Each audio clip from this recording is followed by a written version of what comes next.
Salam dan bahagia sahabat belajar calon guru penggerak angkatan 4. Kembali saya ingin membersamai sahabat belajar untuk melanjutkan kegiatan calon guru penggerak masih di modul 1.3, yaitu visi guru penggerak. Baru saja hari ini sahabat belajar menyelesaikan tahap ruang kolaborasi, baik ruang kolaborasi pengerjaan kelompok maupun ruang kolaborasi presentasi hasil pekerjaan kelompok. Agar diingat bahwa di dalam kegiatan ruang kolaborasi, sahabat belajar memiliki tugas atau tagihan yang harus segera diunggah di menu unggahan. Yang pertama, sahabat belajar mengunggah pada 1.3A5 ruang kolaborasi visi guru penggerak unggah. Apa yang diunggah di sini adalah hasil dari diskusi kelompok. Diunggah di sini sekalipun hasilnya sama, tetapi sahabat belajar tetap mengunggah secara individual karena ini nanti akan dinilai oleh fasilitator, ya, dengan menggunakan cara-cara petunjuk untuk mengunggah tugas seperti yang biasanya. Ini adalah di 1.3A5 ruang kolaborasi visi guru penggerak unggah. Kemudian untuk tagihan atau tugas berikutnya adalah masih di ruang kolaborasi, adalah di dalam galeri wall, di mana sahabat belajar juga mengunggah tugas sama, yaitu pemetaan kekuatan, tetapi ini adalah pemetaan kekuatan secara individu. Jadi sahabat belajar akan mengunggah pemetaan kekuatan secara individu berdasarkan visi dari guru penggerak yang sudah sahabat belajar buat, ya, seperti ini, ya. Kemudian sahabat belajar diminta untuk memberikan tanggapan.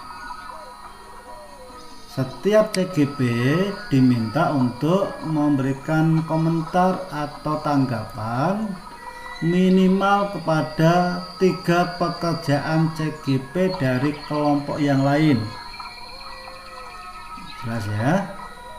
Jadi sahabat belajar punya tugas di samping mengunggah hasil pemetaan kekuatan secara individu berdasarkan format yang sudah disepakati, ya, di sini dikatakan bahwa setelah format dipresentasikan dan disepakati, masing-masing anggota kelompok kemudian melanjutkan mengisi format tersebut dengan menyebutkan secara spesifik nama orang, benda, tempat, komunitas, dan lembaga lainnya yang dapat Anda andalkan sebagai aset di sekolah Anda.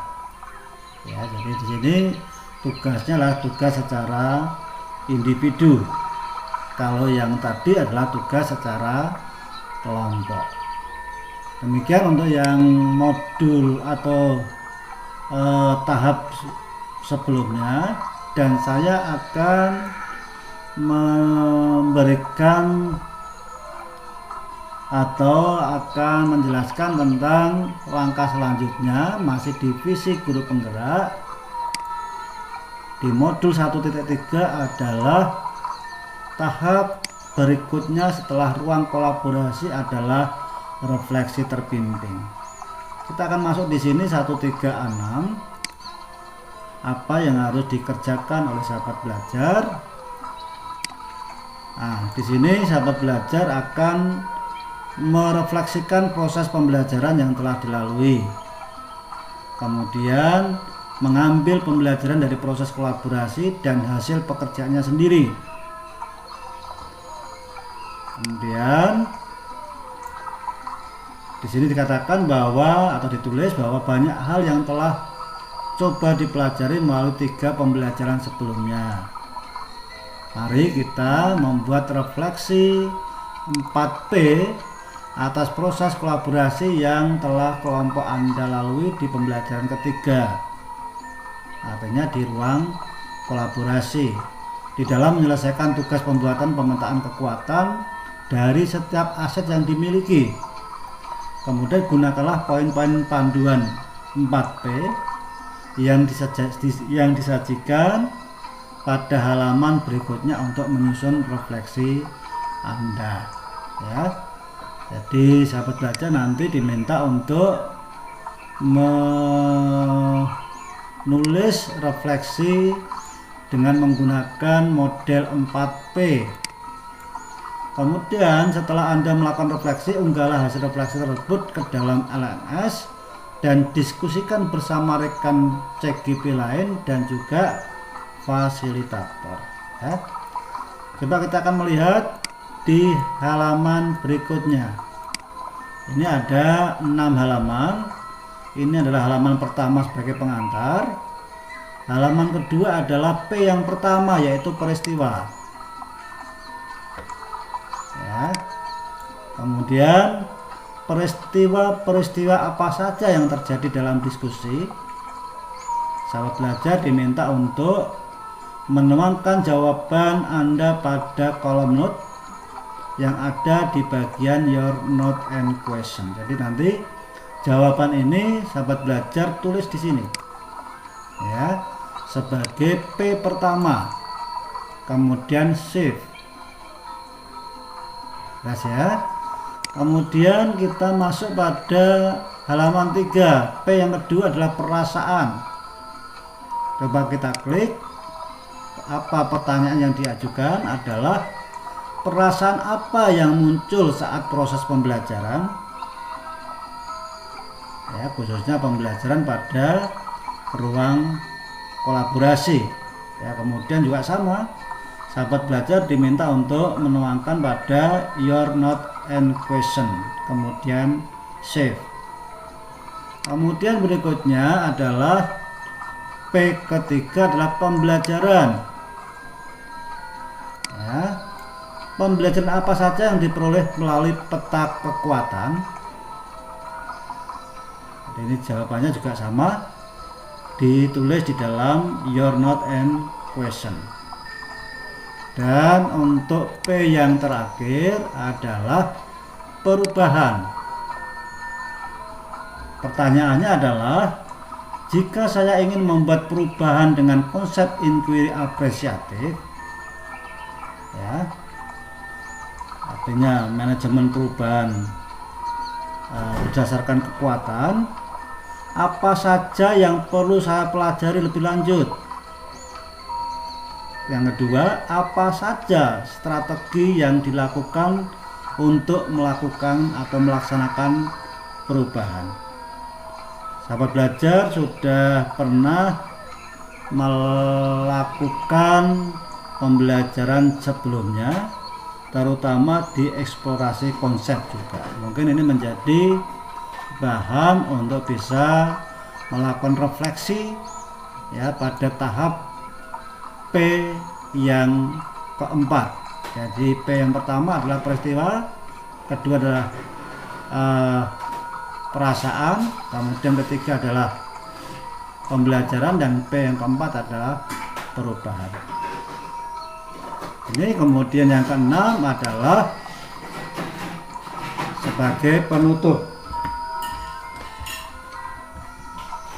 ya, sebagai penutup.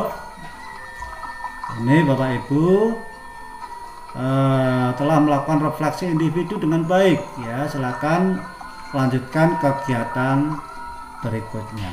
Jadi di dalam kegiatan refleksi terbimbing ini, sahabat belajar diminta untuk menuliskan refleksi dengan menggunakan model 4P.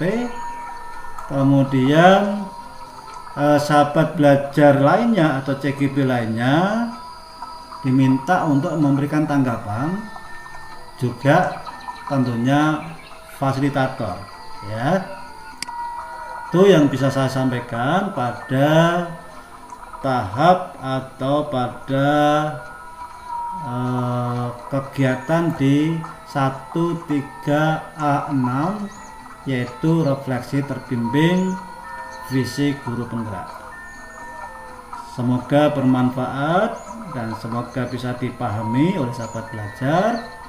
Tetap semangat berproses dan silakan di like dan di subscribe maupun juga di share kepada teman CGP yang lain agar CGP yang lain juga bisa mendapatkan informasi yang sama.